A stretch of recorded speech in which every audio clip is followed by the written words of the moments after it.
Welcome Forex traders to the Forex Trading News channel। और यहाँ पे हम करते हैं गोल्ड का analysis on the basis of fundamental, technical and psychological levels.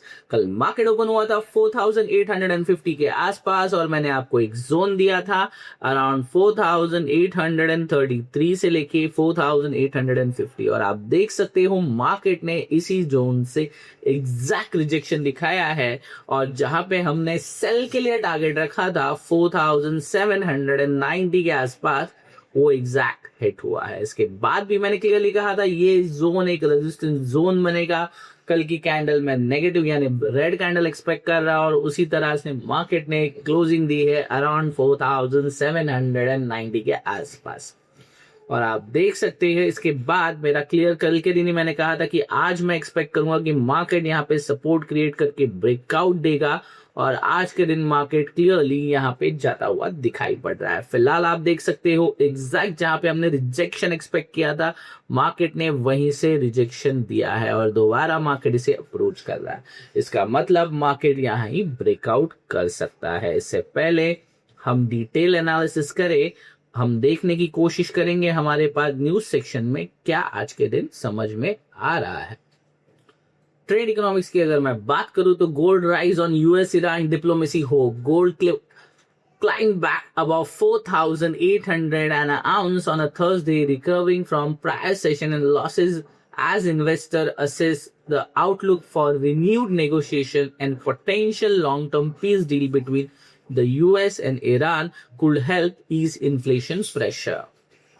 तो यहाँ क्लियरली समझ में आ रहा है यूएस ईरान में चल रहा और नेगोशिएशन शायद कंप्लीट हो सकता है। इसी वजह से आप देख सकते हो गोल्ड दोबारा 4800 के ऊपर सस्टेन होता हुआ नजर आ रहा है और उसके साथ ही report suggest Washington and Tehran are considering extending their 2-week ceasefire to allow more time to talk even as the Strait of Hormuz remain effectively closed under a dual block।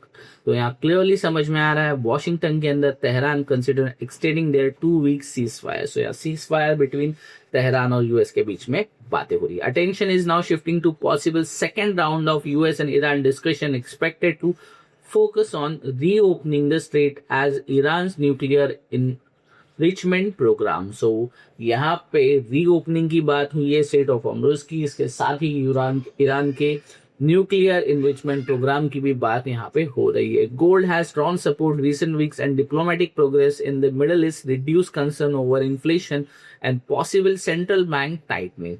However, the precious metal remained nearly 9% low since the conflict began। So overall आपको यहाँ दिखाई पड़ रहा हो कि 9% से अभी भी गोल्ड लोअर पे है, बट यहाँ पे somehow हम लोगों ने जिस तरह से अपना सपोर्ट ड्रॉ किया था अपने टेक्निकल पार्ट में और आप देख सकते हो गोल्ड उसी सपोर्ट को अपने फेवर में कन्वर्ट करता हुआ नजर आ रहा है। इसके साथ ही बढ़ते हैं अपने कैलेंडर इवेंट्स में और देखने की कोशिश करते हैं आज के दिन मार्केट में कौन से इवेंट होंगे जो मार्केट को मोमेंटम दे सकते हैं।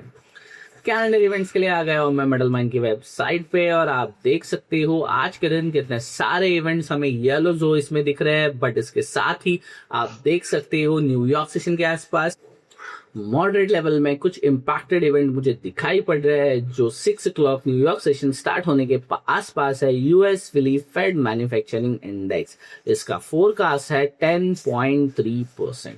सो इसका मतलब पर फिर भी अगर आप देखोगे तो Jan Feb and March last 3 month में जो फोरकास्ट था उससे डेटा ज्यादा ही आया है। इसका मतलब इस बार भी मैं एक्सपेक्ट कर सकता हूं कि अप्रैल में जो फोरकास्ट है शायद उससे डेटा ज्यादा है और ये एक्चुअली जो फोरकास्ट है उससे कम आता है तो गोल्ड को हम ऊपर जाता हुआ देख पाएंगे और अगर जो फोरकास्ट है इससे ज्यादा आएगा तो गोल्ड को हम डाउन साइड मोमेंटम करता हुआ देख पाएंगे। सो बहुत ज्यादा चांसेस है कि मार्केट यहाँ रेजिस्टेंस पे रिजेक्शन दिखाएगा और इसके साथ ही एक इवेंट है जो हम एवरी थर्सडे देखते हैं जो है यूएस अनएम्प्लॉयमेंट क्लेम्स का डाटा और अगर अनएम्प्लॉयमेंट क्लेम का डाटा ज्यादा आएगा तो गोल्ड को डाउन साइड और अगर सॉरी, अगर जो फोरकास्ट है उससे ज्यादा आएगा तो गोल्ड को हम अपसाइड, और जो फोरकास्ट है उससे कम आएगा तो गोल्ड को हम डाउन साइड जाता हुआ देख पाएंगे।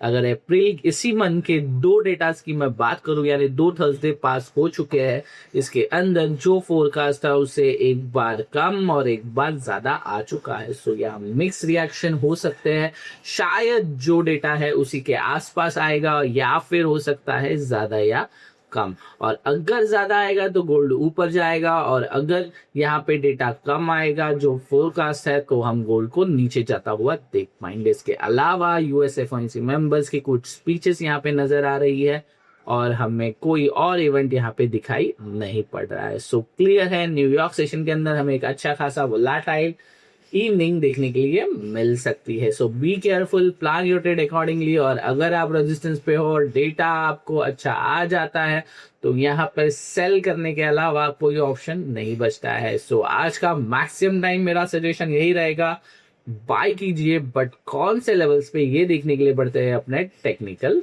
एनालिसिस की तरफ। टेक्निकल एनालिसिस के लिए आ गए हम ट्रेडिंग व्यू के पैनल पे। कल की कुछ लेवल्स की अब जरूरत है नहीं, पर आप देख सकते हो कितना शार्पली और कितना एग्जैक्ट यहाँ पे हमें रिवर्सल देखने के लिए मिला था। इसी के हिसाब से हम आज के दिन का ट्रेड प्लान करेंगे। और आज अगर मैं आप देखोगे तो कल मार्केट ने जो हाई क्रिएट किया था वो था लगभग 4871 का, और लो था 4786 का, और आज के दिन का मार्केट ने अभी तक का लो बनाया 4790। इसका मतलब क्लियर है कि मार्केट लो तो ब्रेक नहीं कर रहा है। यहाँ पे 4793 जो हमारा रेजिस्टेंस था, इसे मार्केट सपोर्ट कन्वर्ट कर रहा है। और अगर ये सपोर्ट है तो मैं एक्सपेक्ट करूंगा जो हमारा हाई क्रिएट हुआ है 4871 का, यानी 4900 के आसपास, इसे मार्केट बहुत आसानी से रीच कर जाएगा, यानी पहुंच जाएगा। सो आज के दिन का सिंपल स्ट्रेटेजी है बाय ऑन अ डिप, और कहाँ बाय करना है ये देखने के लिए बढ़ते हैं अपने स्मॉलर टाइम फ्रेम पे, यानी देखने की कोशिश करते हैं मार्केट ने अभी तक कोई जोन क्रिएट किया है या नहीं। और यहाँ पे अगर हम बढ़ते हैं 5 मिनट्स के टाइम फ्रेम पे तो एक जोन बनता हुआ नजर आ रहा है, पर अभी तक ये जोन कंफर्म नहीं हुआ। अगर ये हाई ब्रेक कर देता है उसके बाद ही मैं एक्सपेक्ट करूंगा कि ये जोन रेडी हो गया है, उसके बाद ही हम इसे सपोर्ट कंसीडर करेंगे और इसके अप साइड यानी 4900 पे बेट लेंगे, यानी ऊपर की दिशा में ट्रेड लेना पसंद करेंगे। फिलहाल के लिए आप देख सकते हो आज की ओपनिंग प्राइस 4798, लगभग 4800 के आसपास हुई है, और यहीं पे हमारा प्रीवियस सपोर्ट भी पड़ा है। और इसके साथ ही कल से तो मार्केट यहाँ पे राइज होता हुआ नजर आ रहा है। तो फिलहाल के लिए हमारा आज का टारगेट बनता है 4871। क्योंकि कल मार्केट ने यहाँ तक हाई लगाया था, और इसके ऊपर का मैं क्वालिटेटिव लेवल भी, अगर साइकोलॉजिकल लेवल भी पकड़ता हूँ तो इट्स बिकम 4900। सो हमारा टारगेट होगा अराउंड 4900 के आस पास। तो ये था स्मॉलर टाइम फ्रेम। इसके साथ ही बढ़ते हैं बिगर टाइम फ्रेम पे, थोड़ा टाइम फ्रेम बड़ा करके देखने की कोशिश करते हैं कोई जोन हमें मिला है या नहीं।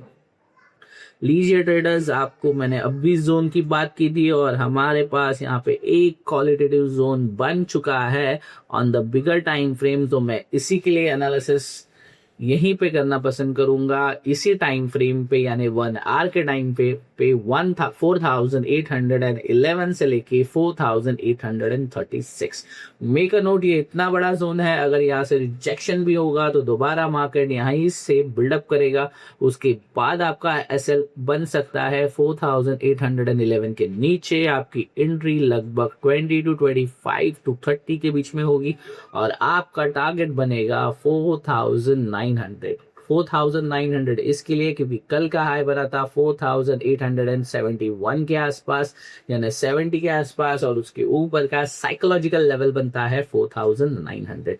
इसके लिए हम इजी पीजी टारगेट रखेंगे 4870 के above 80 90 100, so it's become 4900. आपका एसएल होगा 4811 के नीचे और आपकी एंट्री लगभग इसी जोन के अंदर बन सकती है. मेक अ नोट, अगर दोबारा मार्केट 4793 टच कर जाता है या ओपन प्राइस पे भी आ जाता है 4798 पे, तो हम यहाँ पे अपसाइड का ट्रेड नहीं लेंगे. सो दोबारा रिपीट कर रहा हूं, अगर मार्केट 4798 टच भी कर जाता है तो दोबारा हम अबव साइड का यानी 4900 का ट्रेड नहीं लेंगे. You will wait and watch. और 4836 से लेके जो हमारा सेफर जोन बना है 4811, इसे एक सॉलिड सपोर्ट या सॉलिड रेजिस्टेंस बनने देंगे, उसके बाद ही हम अपना ट्रेड एग्जीक्यूट करेंगे. सो जो लेवल्स है 4836 से लेके 4811, अगर ये सपोर्ट में डेवलप हो जाता है, इसके बाद ही मैं यहाँ पे एनालिसिस करके 4900 का ट्रेड एग्जीक्यूट करूंगा. एल्स हम यहाँ पे ये ट्रेड प्योरली अवॉइड करने की कोशिश करेंगे. So overall that's it from my side. Thanks for watching forex trading news channel.